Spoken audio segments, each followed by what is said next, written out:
2편 어떤 자세로 대선에 임하는지 유시민이 묻고 이재명이 답하다.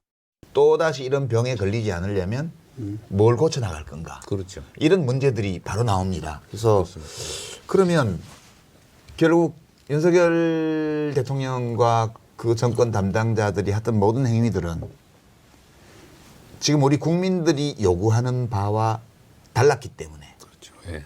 지금 파면된 거잖아요. 그리고 지금 낙관적으로 보신다는 것은 결국 국민이 원하는 것이 이루어지는 시대로 들어갈 거다. 이런 기대신데 결국은 우리나라 지금 어떤 모습으로 어디로 가야 된다고 생각하면서 지금 대선을 준비하고 계신지 좀 말씀해 주시면 좋겠어요. 너무 많은 것이 망가졌죠. 경제 시스템도 망가졌고요. 민주주의라고 하는 그런 기본적인 통치 시스템 또는 질서도 망가졌고 세상에 법 질서의 최고 규범이라고 하는 헌법을 그걸 지켜야 될 공직자의 최고 책임 공직자가 대놓고 어길 뿐만 아니라 아예 파괴를 하고 있잖아요. 네. 여전히 이제 이 내란 사태는 계속 중인 거죠. 아직 병이 완전 나은 게 아닌 거죠. 그러니까 표면에 있는 고름은 이제 제거됐는데 그 밑에 소위 옛날 말로 하면 해근이라고 하는 게 그냥 든든하게 버티고 있는 거죠 아직까지.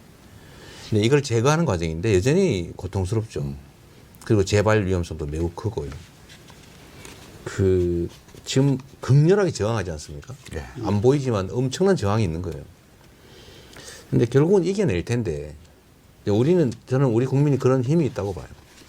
다만 우리의 대응 정도에 따라서 치러야 될 대가, 그 기간, 또 훼손의 정도 이게 다를 거다. 근데 저는 희망적으로 보는 것이 정말 우리 국민들은 위대하다는 생각을 자주 해요. 또 경험도 했고 보통은 이렇게 한번 당하면 그 열패감이 생겨가지고요 후퇴하거든요. 공포에 포기하죠. 공포 때문에. 근데 우리는 도전하잖아요. 저는 남태령이라고 하는 그 아주 상징적인 공간 그 시간을 보면서 딱 떠오른 게 트랙터 왔던 날 밤에. 네, 그날 밤 그게 딱 오금치고개 생각이 나더라고요. 그래서 제가 표현도 그렇게 했지만 결국 우리 국민들은 동학군은 못 넘었지만 결국 현재 우리 국민들은 그 저항을 뚫고 그 반역을 뚫고 제자리 갈 거다. 그리고 그런 준비도 돼 있고요. 근데 이게 지금은 완전히 망가진 건 아니어서 경제 시스템, 그러니까 사실 경제 개혁을 해야 되거든요. 또 새로운 길도 찾아야 되고요. 그래서 저는 그 중에서도 사실 문화 콘텐츠 영역이 우리의 정말 큰 장점이라고 봐요. 그 출마 동영상에 이 영어 쓰는 거에 대해서 또 나무라는 분도 계시는데 저도 별로인데. K 이니시어티브 네. 그러니까 이제 한국이 주도한다 네. 그런 뜻인데 그렇습니다. 그걸 약간 광고 카피처럼 그렇게 쓰셨던데 네. 이제 거기서는 아주 압축해서 말씀하셨는데 네. 그 말을 선택을 잘하셨다고 생각하는 게 그 대학에 나오는 치국 그 수신제가 치국 평천하 그러면은 대통령이 되는 건 치국까지고 예. 네. K 이니셔티브가 이제 평천하. 예, 병전아. 평천하. 이거 그때 K 이니셔티브의 주체는 뭐 정치가가 아니라 이 민중 국가 네.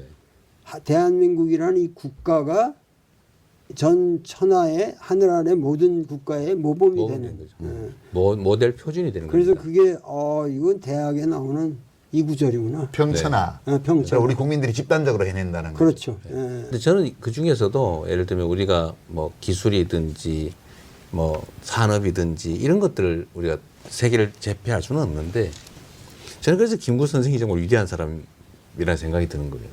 그 어려운 시절에 대한민국이라고 하는 이 어쩌면 소국이잖아요. 이 소국이 가야 될 길. 우리가 무력이나 부 이런 것들로 세상을 제패하지 못하겠지만 우리를 지킬 정도만 된다면 그 다음은 문화로 세계를 이끌어갈 수 있다. 그 먹고 살기 어려운 시절에 말이에요. 근데 무학의 테러리스트가 그런 멋진 말을 그런 주장을 했을 리 없다고 주장하는 분도 계시잖아요. 그분이 계시죠. 예. 우리는 대학교 때 그걸 읽으면서 이 양반 너무 나이브하다. 너무 낭만적이셔. 낭만적이지. 지금은 그 소위 이제 요즘 유행하는 말로 소프트 파워. 예를 들면 경성 파워야 우리가 할 수 없겠지만 제가 이번에 있잖아요. 홀딱 속았수다랄까? 뭐 복삭 속았수다. 그걸 보고 제가 엄청나게 많이 울었는데 정말 제가 아무리 참으려고 해도 그 공감이라고 하는 거를 벗어날 수가 없더라고요. 그 보편적인 감정이죠. 인간에게. 네. 근데 그건 너무 잘 만든 거예요. 그래서 이게 우리 이제 문화의 힘인데 어쨌든 우리가 그런 영역들의 것이 많다. 그 중에 하나가 저는 지금 전 세계가 민주주의의 위기를 겪고 있잖아요. 그렇죠. 기본적인 사회 질서가 파괴될 불안감을 가지고 있는 거예요. 그걸 파괴하려는 세력들도 있고요. 우리가 했던 것처럼. 근데 이걸 우리가 이겨냈잖아요. 전 세계가 아마도 저런 나라가 다 있어.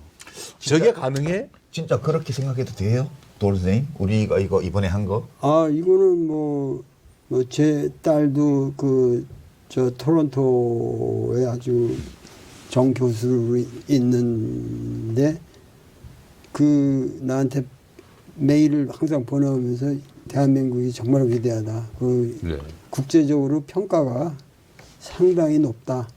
그래서 우리가 여태까지 분단을 거치면서 이렇게 고생을 했는데 그런 보람이 느껴진다고 그래요. 그래요? 저는 그래서 K 민주주의 이것도 그냥 하나의 사건이 아니고요. 이런 게 가능하다는 거야?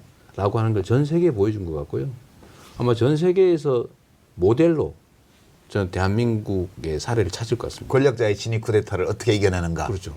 그것도 무혈의 그렇죠. 웃음으로 평화롭게. 저는 위대한 정말 역사의 일부라고 봐요. 실용주의라는 말을 네.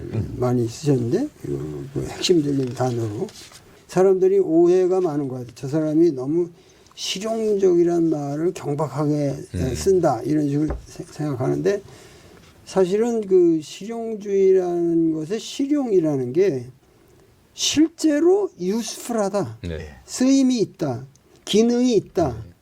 그러니까 진리의 가치 기준이 그것이 우리 사회에 그리고 정말 백성들의 모든 사람들의 행복을 증진시키는데 유스풀하다. 네.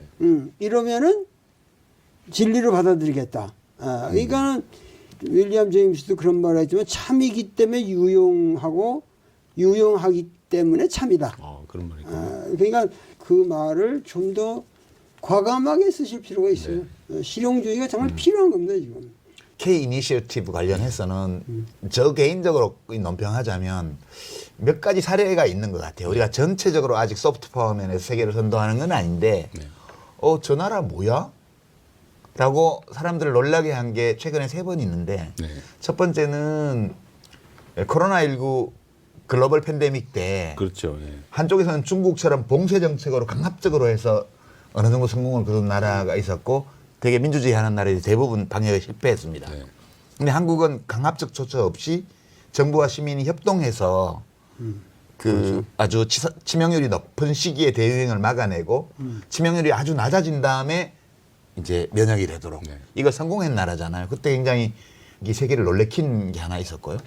두 번째는 이제 뭐 K-팝이니 K-드라마니 하는 이런 문화산업 이게 대중적인 문화예술 작품들이에요. 이게 사실 폭삭 속았수다 같은 경우도 그 역사와 문화가 전혀 다른데도 그 가족 간의 애틋한 사랑과 서로를 위해주는 그런 어떤 행동과 그 감정의 교류와 이런 것들로 전혀 다른 문화권 사람들까지도 이렇게 끌어들이는. 그러니까 옛날에 왜 가장 민족적인 것이 가장 세계적이다 이런 말, 그건 뭔 말이야 이랬는데 굉장히 우리 스타일로 했는데 전혀 다른 문화에 가닿는 이런 거 있었고요.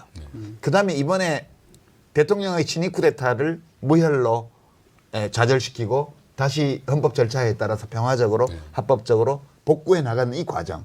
이제 이런 게 몇 가지 사례인데 이런 건 그렇다 치더라도 지금 우리 국민들은 되게 제일 고통스러운 게 경제 문제예요.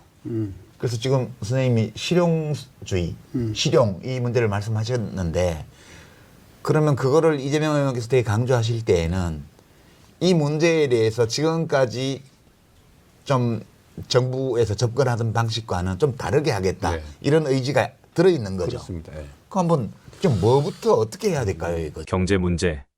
이재명의 해법은 다음 편에서 이어집니다.